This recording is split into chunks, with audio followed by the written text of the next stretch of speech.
Hello everyone, my name is Gina. Welcome to this video. Today I'm going to be talking about houseplants. If you can't tell, I have a really big one in the background.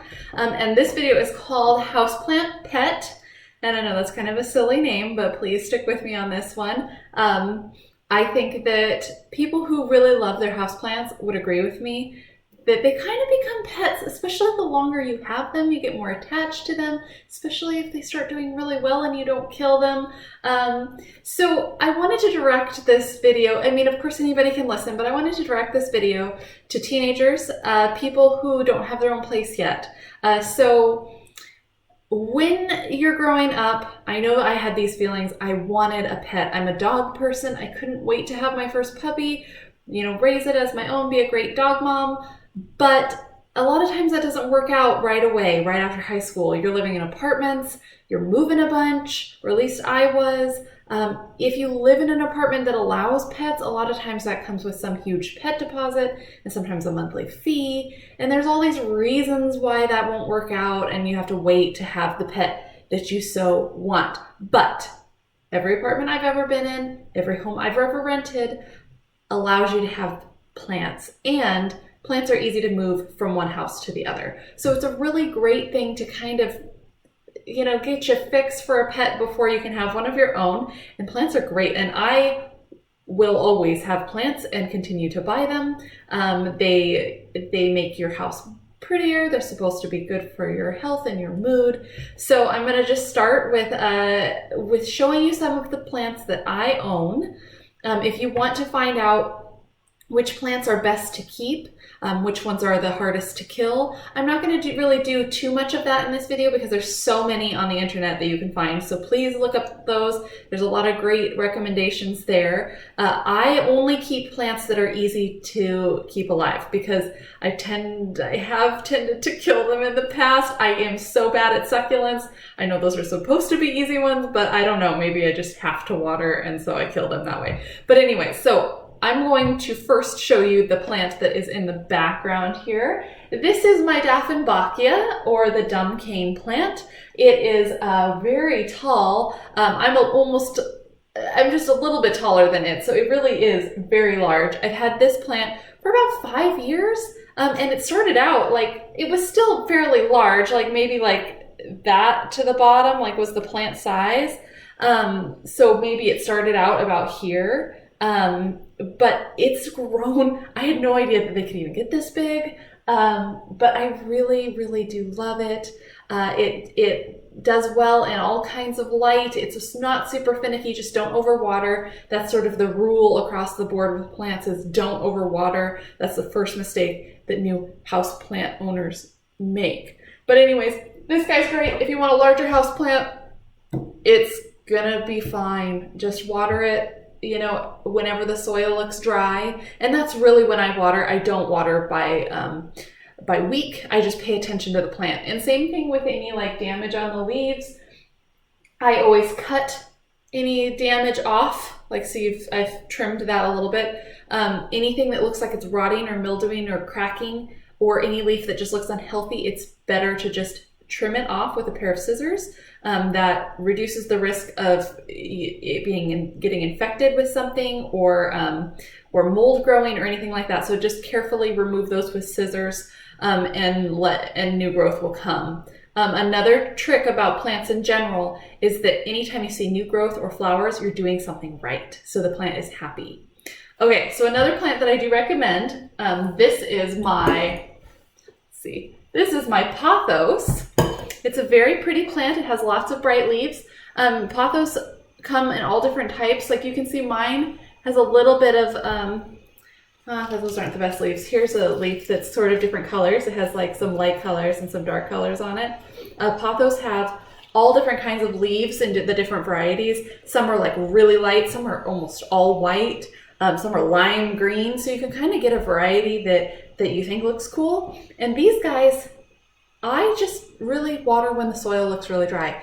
And you're supposed to, when you're looking at the soil, dig into the soil. See, the top layer on this one looks dry, but if I dig down just a little bit, it's wet. So do not water this until it's completely bone dry on the inside. And that's because the roots need to have some time to dry out. If they're constantly wet, they're likely to mold, and then of course that is not good for the plant.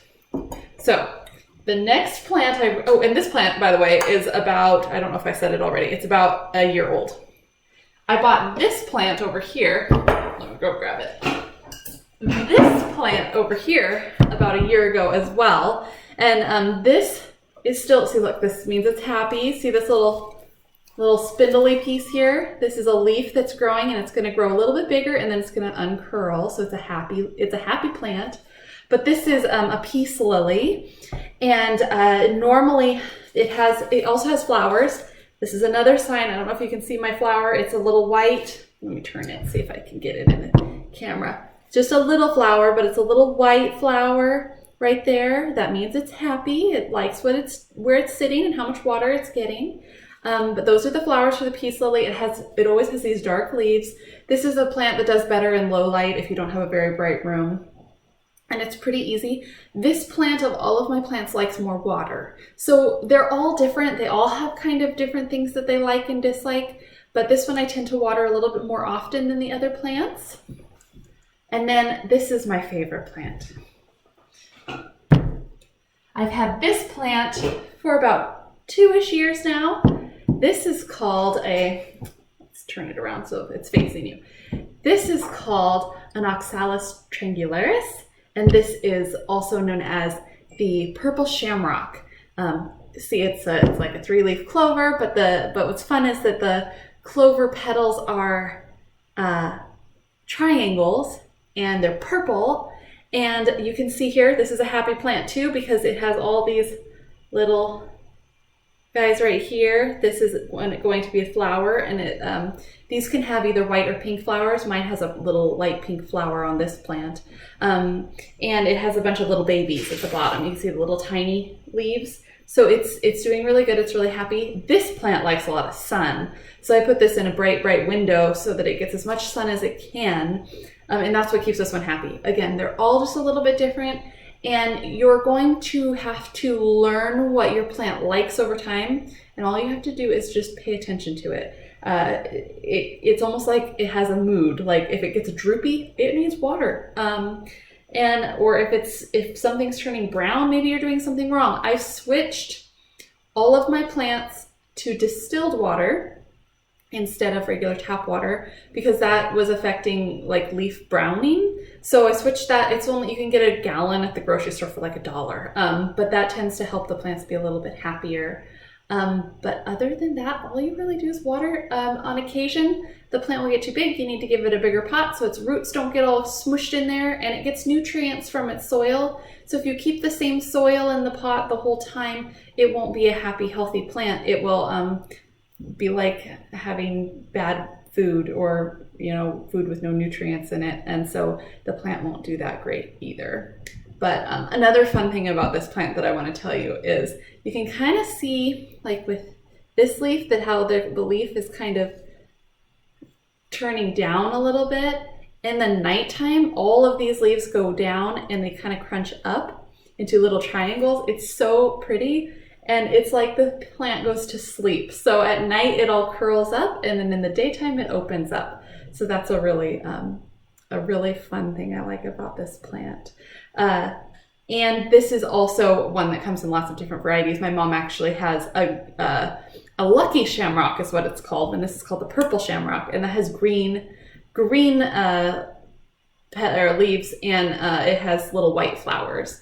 Otherwise it's the same plant. But there's all different kinds of houseplants out there. You can go to a nursery and just pick out a few. I like to go to Ritter's. They have lots of different kinds. So that's just up north Spokane. But keeping houseplants is really fun. I will always have houseplants. And I think that it's a great substitute when you can't have a dog or a cat for whether it's your living situation or whether they're just too expensive to keep. Plants are a really great option, and I highly recommend them.